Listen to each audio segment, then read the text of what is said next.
Hello, welcome to 1000 Words, Stories on the Way. My name is Matthew Clark, and I'm a singer-songwriter, a storyteller, and an author.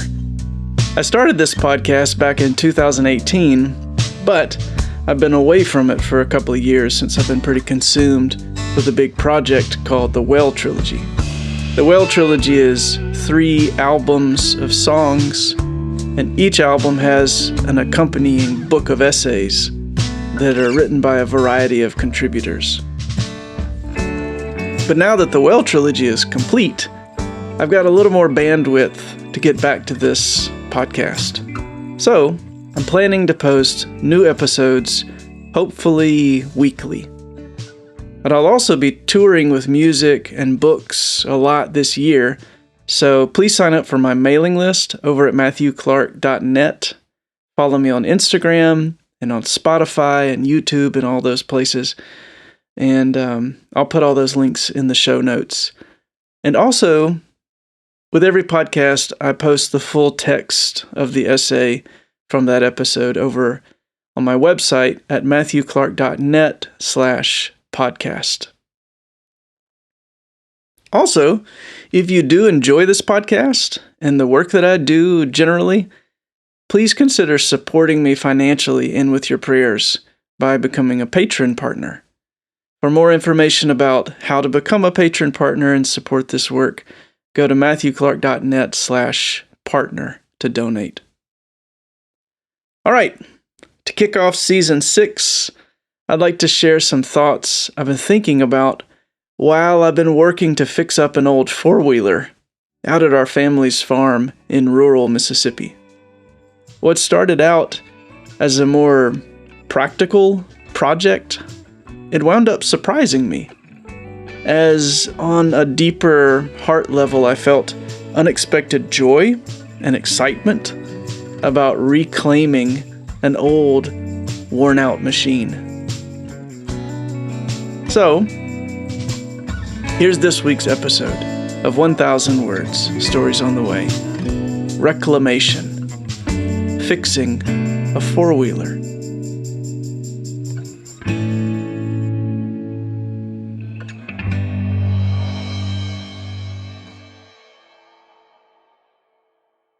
I've been trying to get the grease out from under my fingernails for a few days.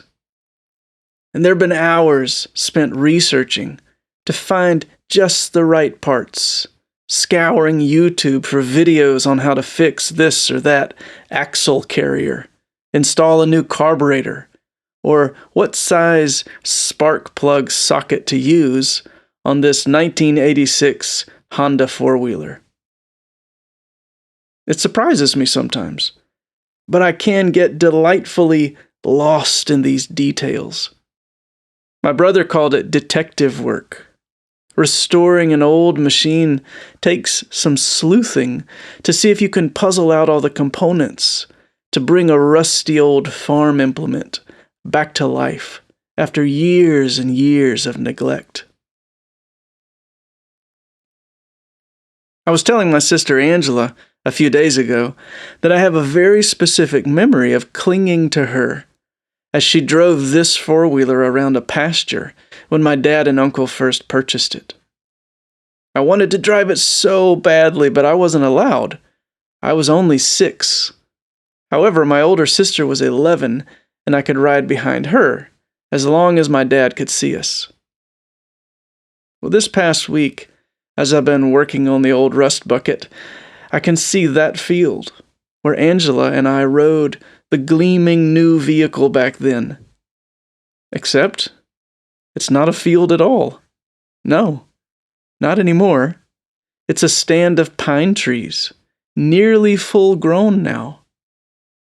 I can see the tall, golden grasses waving in my memory, where now pines stand straight and tall. Back then, I dreamed of the day when I'd finally be old enough to ride this thing all by myself.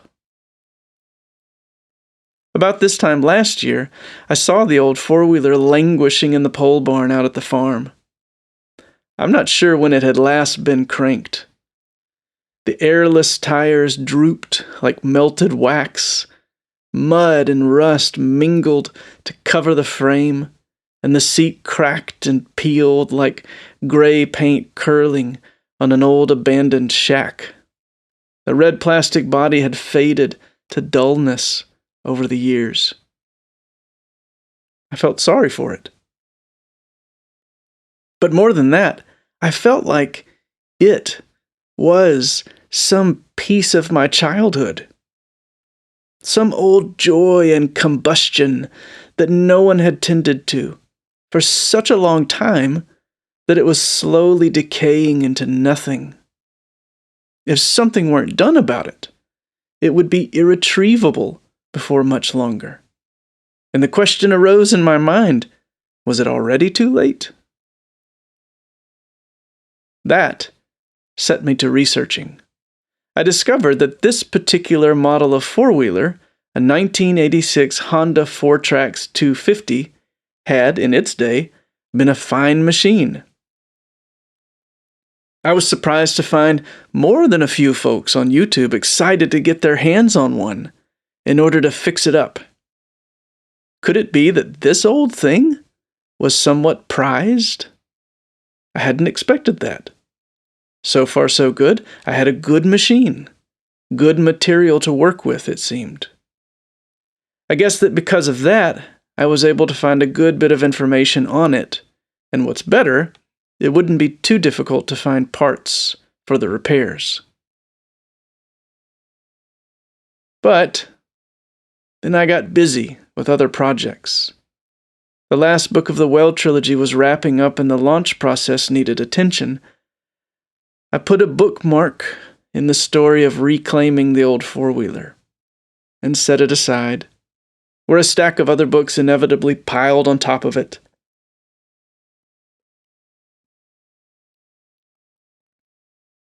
On went the year.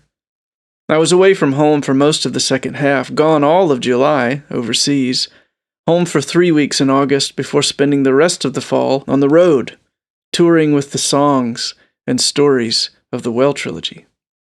When this December rolled around, I was out at the farm again. And there it was, the lifeless old thing, tired and forgotten.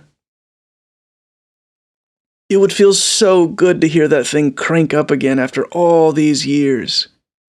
How fun would it be to ride the old paths through these woods again?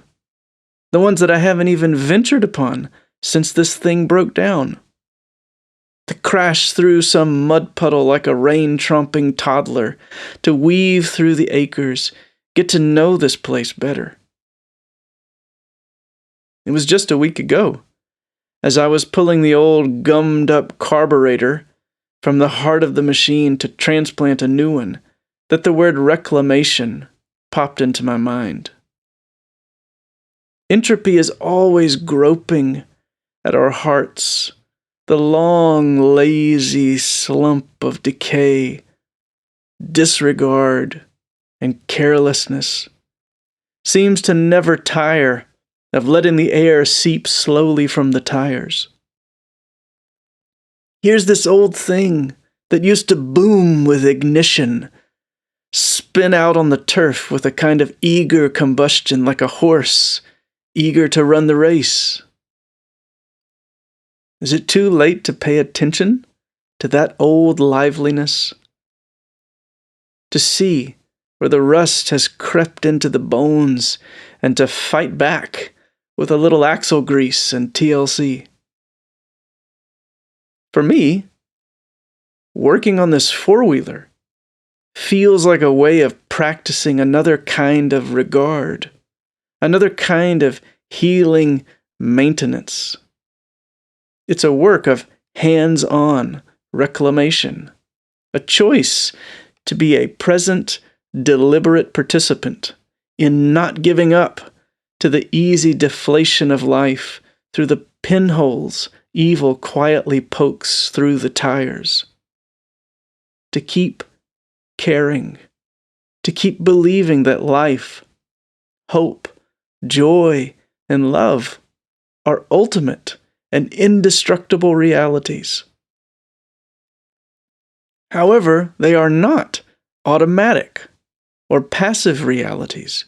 They are living relational realities that depend on patience, trust, and persevering in the ongoing and vulnerable work of repair and maintenance.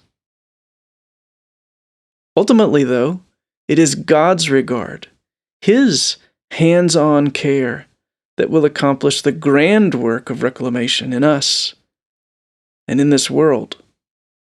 He has not forgotten us, like old farm implements crumbling in the corner of some derelict barn.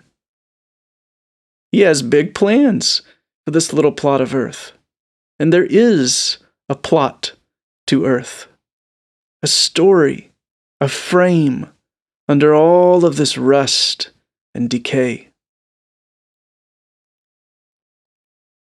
When the long-exiled Israelites returned to their homeland under the leadership of Ezra and Nehemiah, the whole place was a hopeless ruin.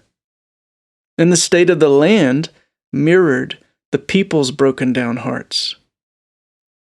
I've always thought it was interesting that the way to reclaim the people was to fix up the place. They got to work, stacked the stones, patched up the walls, put a fresh coat of paint here and there. For me, it's been changing the oil, putting fresh tires on, a new carburetor, greasing the joints. It's messy work, but, strange as it may sound, it sparks something deep in me to work at it. And it's hard to explain how good it felt after years and years of absence to hear the raucous old joy of the engine's rumble when it finally cranked again a few days ago. I was a little boy out on his daddy's farm, eager to hit the trail.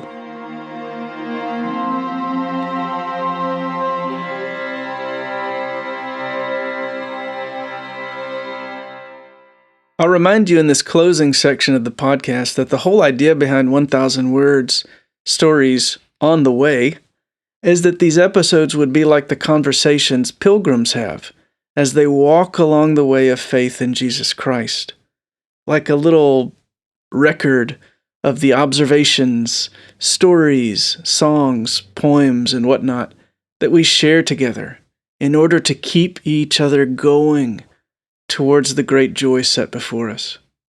Even stories about fixing up an old four-wheeler, that counts. This closing segment of the podcast is called the Benediction, and it's meant to be the good word to send us out from here. This week, Reclamation reminds me of a song I wrote years ago about an old piano someone had left out in the weather on a porch in Memphis, where I lived at the time. It was gray from the sun exposure, the keys were all broken, and it was generally just kind of falling apart. At the time, my grandmother, then in her late 90s, had moved in with my parents to spend her last years. The piano and my grandmother, they kind of reminded me of each other. But I couldn't help but think of the music that piano was created to make, and how, in the hands of a master craftsman, it could possibly sing that long-lost song again. I thought of my grandmother and the resurrection of the body Christ has promised to us. So to close us out, here's the song I wrote for that old piano, for my grandmother, and for all of us who look forward to all things being made new.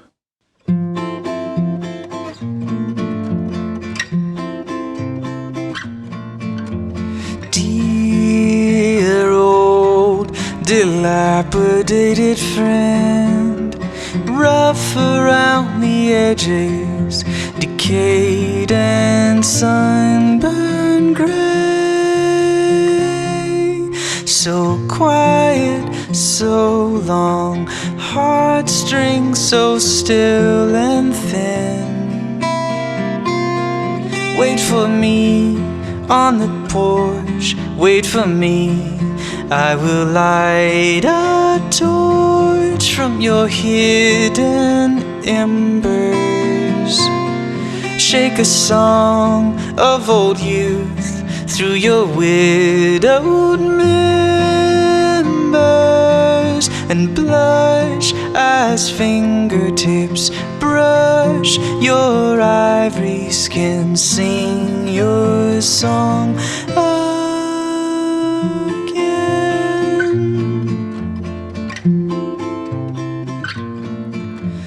Weary, beautiful years lay on your face. Voices have grown quiet, drawing the curtains on a stage. Ring in the new year, we'll play when the play is done. So much you have seen, but believe me when I say you will dance and sing light as a bird on the wing. Wait for me on the porch, wait for me. I will light a torch from your hidden embers. Shake a song of old youth through your widowed members, and blush as fingertips brush your ivory skin. Sing your song again.